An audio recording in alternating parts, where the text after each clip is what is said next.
Kasi nga po, ilang beses po siya hindi sumipot.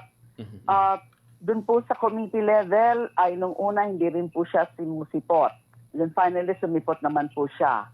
Tapos nung na-schedule na po, unang-una, nung 28, September 28, yung budget for plenary deliberations, yung budget ng OVP, hindi siya sumipot. Nung 29, hindi na naman siya sumipot. Riniset na naman for the last day, September 30. Wala na naman po siya. Not even yung kanyang mga officials ay present. So walang galing sa Office of the Vice President. At instead, ang pinadala niya ay isang sulat at nag-impose siya ng 2 kondisyon. Ang sabi niya po sa sulat, addressed to the Appropriations Committee, ay dadalo lang daw po siya kapag number 1 ay dadalo rin ang Pangulong Bongbong Marcos sa deliberations ng budget ng Office of the President. Yung kanyang pangalawang kondisyon ay ipalit daw po yung immigration lookout bulletin order na pinalabas ng Bureau of Immigration, yung sa DOJ. Remember ho, nung kasagsagan ng pag-imbestiga ng House of Representatives, yung Committee on Good Government and Public Accountability, nung the misuse of the confidential funds, ay nagpalabas po ng Immigration Lookout Bulletin sa 6 na opisyal ng kanyang opisina. Kasama na po yung kanyang Chief of Staff and Undersecretary na si Attorney Zuleika. Pero nyo po, inimpose niya po yun as condition. Tapos yung sa Pangulo naman, ay at least yung sa Office of the President, pinapadala niya ho lagi si Executive Secretary Bersamin as his representative. At yun naman talaga ang kalakaran. The Executive Secretary is the little president. He really represents the president sa mga ganyan na mga proceedings.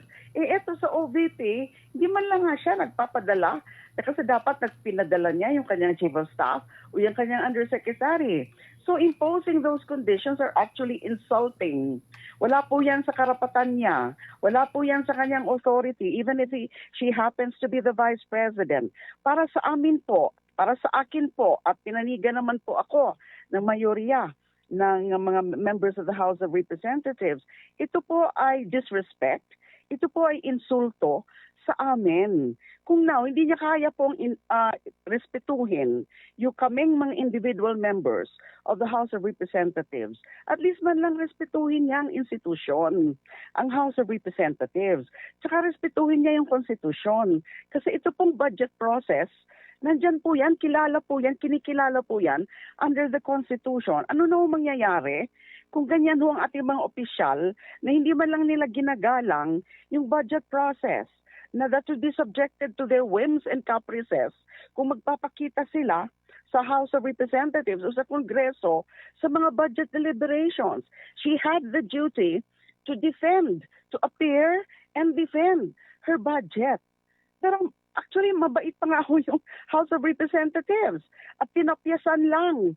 Binalik lang ho namin sa 2025 level. We had the choice really of slashing a significant amount. O kaya, pwede pa nga zero eh. Pero naisip po namin na hindi naman magiging makatarungan kung masyado namang malaki ang itatapyas. Kasi nga ho, meron din ho mga personnel, mga staff, at mga pangangailangan ng OVP, mga MOOE rin. So, kaya ho, binalik lang ho namin sa 2025 level at ang aming tinapyas ay just about mga 150 plus million peso. So, yun po ang dahilan. Kasi Congress holds the purse. So yung mga iba-ibang departamento, including the Office of the Vice President, had to defend their budget before us, had to justify. And kailangan may respeto naman sa amin. So tinuturuan namin siya. Huwag mong ganyan na nasasanay siya. Pero kung na insulto. opo. Pero kung sakaling dumalo ho sana si VP Sara, ano payag ho kayo na mapanatili yung hanggang sa 890 million na panukala ho, original na panukala po ng OVP po? Most probably. Kasi madidepensahan yun.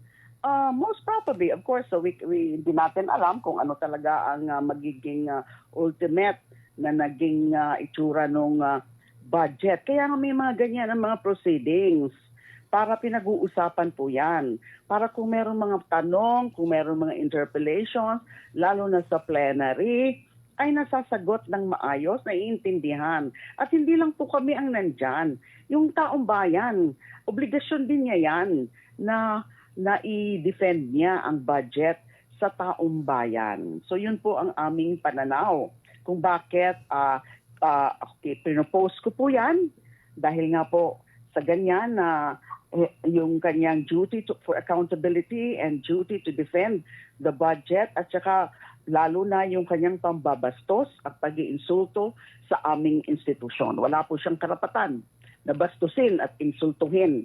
Gaano man siya kataas ang kanyang posisyon, yung mambastos ng institusyon.